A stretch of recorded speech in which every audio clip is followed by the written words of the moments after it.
lapangan berjumpa dengan aparat TNI, polisi, ASN yang mereka bekerja ekstra. Mereka hadir sebelum kami tiba. Mereka masih di sana ketika kami pulang. Pada mereka kami sampaikan terima kasih, apresiasi atas kerja luar biasanya selama ini sampai dengan penyelenggaraan besok.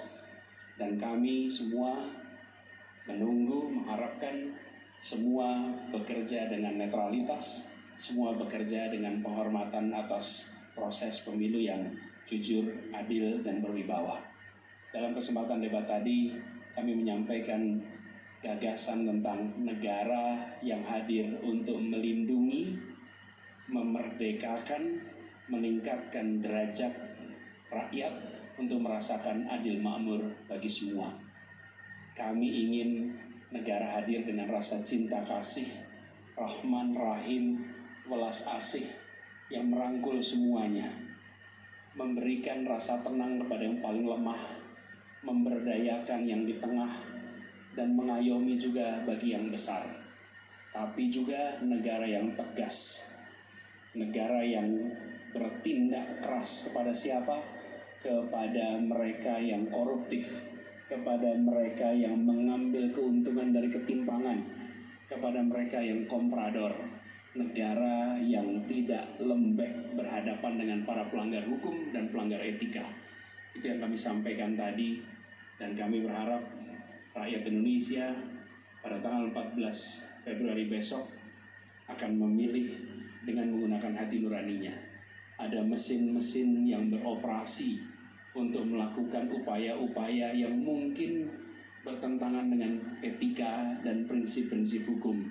Tapi kami yakin rakyat Indonesia akan menggunakan hati nurani, akan menitipkan kepercayaan kepada salah satu untuk membawa Indonesia ke depan. Yang dalam harapan kami, kita semua ingin perubahan, ingin Indonesia yang lebih adil makmur untuk semuanya. Karena itu kami bersyukur telah menuntaskan rangkaian debat tadi untuk menyampaikan semua gagasan. Semoga menjadi bahan pertimbangan.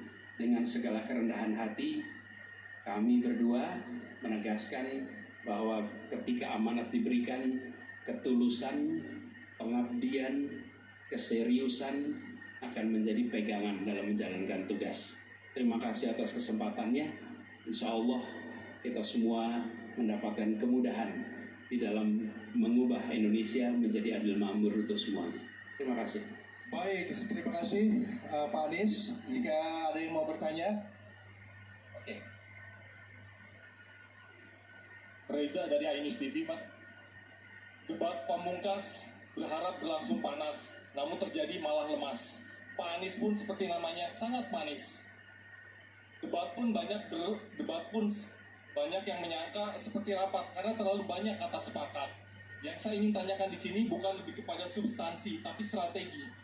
Mengapa Pak Anies debat kali ini sangat bermain manis? Bahkan ada sesi tema saat pendidikan.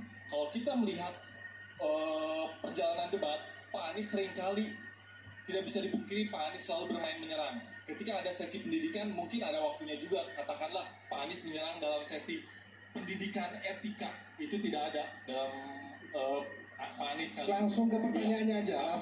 Ini adalah bagian dari strategi Pak Anies jelang pemilihan yang hanya tinggal beberapa hari lagi. Terima kasih. Ya, saya jawab. Debat ini kan yang paling penting adalah tujuannya. Saya setuju dengan calon presiden saya, insya Allah presiden 2024. Hasil perjalanan panjang hampir setahun ini, ketemu, bersalaman dengan semua orang itu, kesimpulannya negara tidak boleh cuek, pemerintah tidak boleh abai, negara harus memberikan sebanyak-banyak kebutuhan rakyat terpenuhi, sehingga negara tidak boleh berdagang, pemerintah tidak boleh berdagang dengan rakyatnya. Nah, itu clue pertamanya. Clue yang kedua, kesimpulan debat ini coba renungkan sampai malam nanti. Pak Prabowo, Pak Ganjar, dua-duanya sudah bergeser, setuju perubahan. Coba renungkan aja nanti malam. Saya nggak ngarang ini. lihat setiap elemen kalimat yang muncul di akhir ditanya jawab dan di akhir kesimpulan, kami merasa sangat berhasil karena pada dasarnya Pak Ganjar maupun Pak Anies sampai Telok Dewi itu setuju perubahan. Yang ketiga, kita bersyukur Mas Anies hari ini mengeksplor semua kebutuhan mendesak kita, apa? Pemerintahan yang welas asih, pemerintahan yang memberi jawaban atas persoalan, pemerintahan yang tidak mengabaikan problem yang dihadapi rakyat. Itu tujuan utamanya. Kalau soal selepet-selepetan saya kira bukan tujuan. Itu hanya ya gimmick saja. Baik, terima kasih Gus Imin. Kita masih punya satu pertanyaan lagi.